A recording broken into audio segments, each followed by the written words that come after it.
दोस्तों जियो financial service की बात करें, स्टॉक ने आज जबरदस्त कमाल कर दिया। एक तरफ तो बाजार में भयंकर गिरावट का माहौल, 900 पॉइंट की भारी गिरावट, यानी बाजार में चौतरफा त्राहिम त्राहिम। और ऐसे में अगर 3% की तेजी बताता है स्टॉक, तो ये साबित करता है कि स्टॉक वाकई में मजबूत है। और जैसे कि ऑलरेडी हमने कल भी डिस्कस किया था कि इसको एक सपोर्ट मिल चुका है, बॉटम प्राइस आ चुकी है। कल भी इसने एक बाउंस बैक दिया था, जिससे बात समझ में आ रही है कि यहाँ पे इस समय काफ़ी अच्छी खरीदारी हो रही है। यह एक तरह से आईटीसी साबित हो सकता है। आपको पता होगा, जब स्टॉक मार्केट में गिरावट हुई थी जोरदार, शेयर बाजार में जिस तरह से क्रैश आया था कोविड काल के बाद, उस समय भी सारे के सारे जब स्टॉक गिरे थे, तो आईटीसी अकेला ऐसा स्टॉक था जो लगातार बढ़ रहा था। तो क्या ऐसे में अब ये समझ सकते हो कि इस गिरावट के दौर में ये स्टॉक फिर से बढ़ेगा? क्या इसमें इस समय इन्वेस्टमेंट कर लेना चाहिए? क्योंकि यहाँ पे जो अपडेट निकल के आ रही है वो बहुत ज़्यादा पॉजिटिव है। यहाँ पे प्रमोटर ने अपनी होल्डिंग को बढ़ा दिया है, और किसी कंपनी में अगर प्रमोटर अपनी होल्डिंग बढ़ा रहे तो आप समझ सकते हो कि वाकई में वो स्टॉक मजबूत है। और वैसे भी इसका जो सेक्टर है वो बहुत ही शानदार है। यह एक एनबीएफसी और इंडिया की तीसरी सबसे बड़ी एनबीएफसी है। इससे कम जो मार्केट कैप वाली जो कंपनियां, उनकी प्राइस हज़ारों में है। तो क्या ये भी स्टॉक आने वाले समय 4 डिजिट में जा सकता है? जानने की कोशिश करेंगे इस वीडियो के माध्यम से। और बाजार की आगे की क्या संभावना, बाजार में जिस तरह से गिरावट का माहौल बना हुआ है, क्या ये अभी अभी संभल जाएगा या फिर और गिरावट होगी?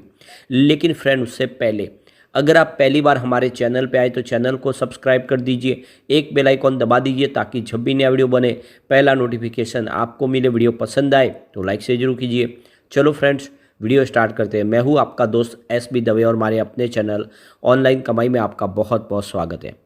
सबसे पहले बाजार की बात करें तो आज बाजार में ज़बरदस्त गिरावट हुई। बीएसई सेंसेक्स देख सकते हो कि 63,148 के स्तर पे आ चुका है, और 900 पॉइंट की भारी गिरावट हुई है। ज़बरदस्त और एक तरफा गिरावट।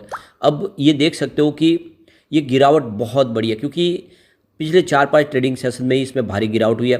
17 अक्टूबर को आप देखोगे इस बाजार का जो था वो 66,428 के स्तर पे था। यानी सिर्फ 10 दिन में देखें तो यहाँ पे आपको जो गिरावट है वो काफ़ी बड़ी, यानी करीब 3200 पॉइंट की भारी गिरावट देखने को मिलेगी इस लेवल पे। तो काफ़ी ज़बरदस्त गिरावट हुई है।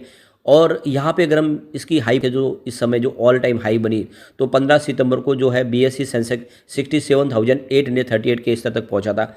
उस लेवल से देखें तो आपको ये समझ में आएगा कि करीब 4,500 पॉइंट की गिरावट हो चुकी है। तो सेंसेक्स में काफ़ी ज़्यादा करेक्शन आ चुका है, लेकिन गिरावट और ज़्यादा बन रही है, लगातार बन रही है, क्योंकि पैनिक सेलिंग शुरू हो चुकी है। तो ये जो गिरावट बाजार में हो रही है, इसके पीछे जो सबसे बड़ा रीजन है इजराइल और हमास का युद्ध। अब आप देख सकते हो कि आज इजराइल तो ऑलरेडी इंटर कर चुका है गाजा पट्टी में, और उन्होंने ज़मीनी स्तर से भी लड़ाई शुरू कर दी है। इससे माहौल लगातार बिगड़ रहा है। तो ये जो देखिए जियो पॉलिटिकल टेंशन है, ये बाजार के रिस्क को बढ़ा रहा है।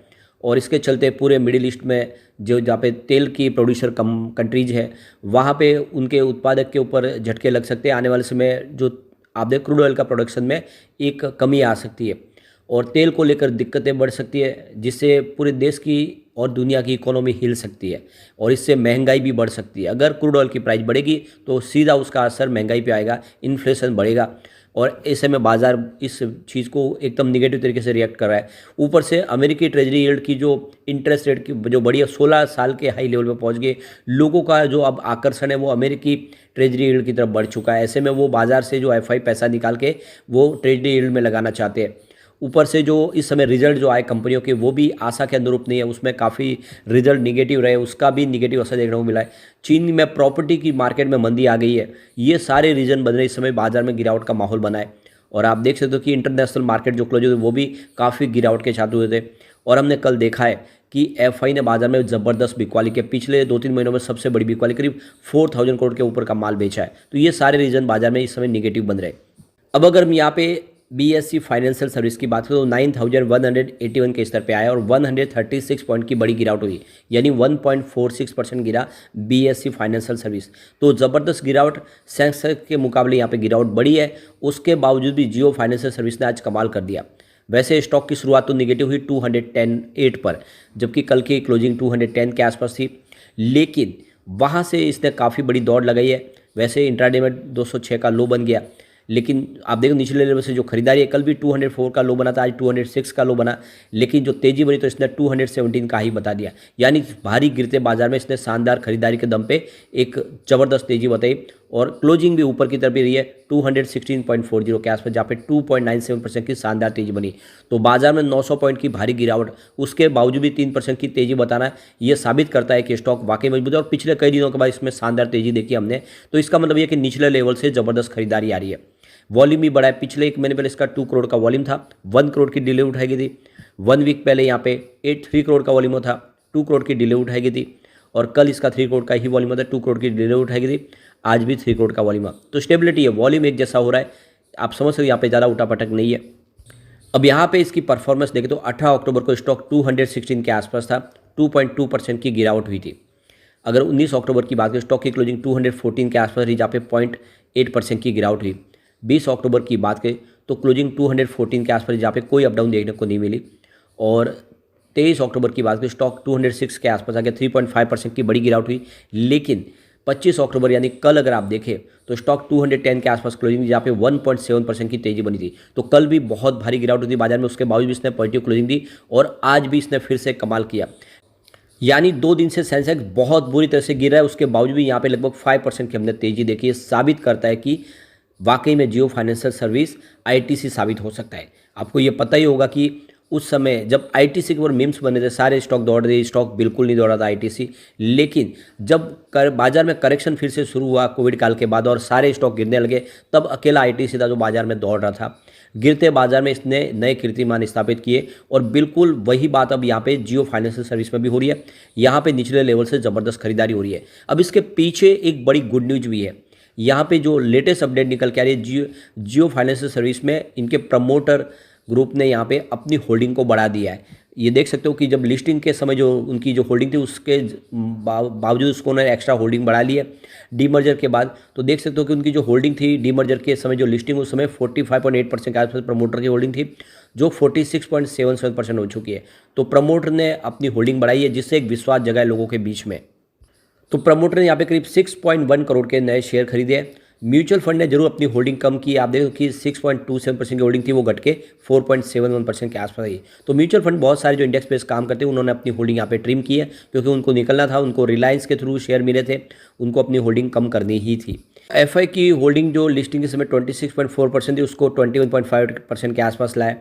एलआईसी की होल्डिंग अगर आप देखें तो लिस्टिंग के वक्त 6.66% के आसपास थी। तो कुछ बड़े जो फंड हाउस है उन्होंने भी यहाँ पे निवेश किया, और जिसमें सिंगापुर सरकार की तरफ से जो फंड है उन्होंने किया है। यूरो पैसिफिक ग्रोथ फंड भी यहाँ पे शामिल है जिनका निवेश है, तो काफ़ी बड़ा निवेश है। और देख सकते हो कि इस खबर ने यहाँ पे पॉजिटिव माहौल बनाया कि प्रमोटर ने अपनी होल्डिंग को बढ़ा दिया है, वो अपनी पकड़ और मजबूत करना चाहते हैं। और वैसे भी देखें तो बिजनेस का ऐलान हो चुका है कंपनी इंश्योरेंस के बिजनेस में। आप समझ सकते हो कि कंपनी लाइफ इंश्योरेंस का बिजनेस भी करेगी, हेल्थ इंश्योरेंस और दूसरे और प्रोडक्ट भी कंपनी लॉन्च करेगी। अलग अलग 24 कंपनी के साथ में बिजनेस टाइप हो चुके हैं। साथ में कंपनी अपना एक ऐप भी लॉन्च करने जा रही है। इस ऐप के माध्यम से सारे डिजिटल ट्रांजैक्शन होंगे। यूपीआई बेस ये आप देखें तो ऐप होगी, जिसमें आप गूगल पे समझ सकते हो या फिर फ़ोनपे, पेटीएम जैसी सर्विस मिलेगी। दूसरी तरफ कंपनी अपना डेबिट कार्ड भी लॉन्च करने जा रही है, और कंपनी हर तरह के लोन प्रोवाइड करेगी कस्टमर के लिए, पर्सनल लोन हो, फाइनेंस हो। इसके अलावा कंपनी अगर आप देखें तो म्यूचुअल फंड के बिजनेस में एंट्री कर चुके हैं। इसके लिए ब्लैक रॉक के साथ में इन्वेस्टमेंट किया, उन्होंने पार्टनरशिप की है। तो ये सारी बातें साबित करी है कि कंपनी वाकई में इस समय निवेश के लिए बिल्कुल सही है, और आज गिरते बाजार में इसने ये साबित भी किया है। ऐसे में अगर आप लॉन्ग टर्म इन्वेस्टर हैं तो जियो फाइनेंशियल सर्विस में ये खरीदारी का बिल्कुल सही मौका है। यह आने वाले समय आराम से 2000 का टारगेट दिखा सकता है अगर आप इसको 10 साल के लिए होल्ड करके रखते हैं तो। लेकिन फ्रेंड, कोई भी इन्वेस्टमेंट करने से पहले अपने फाइनेंशियल एडवाइजर से बारे ले ले या अपना खुद का रिसर्च करें, क्योंकि मैंने वीडियो आपके एजुकेशनल पर्पज़ के लिए ही बनाया। वीडियो पसंद आए तो लाइक शेयर जो कीजिए और चैनल को सब्सक्राइब कर दीजिए। Thank you friend.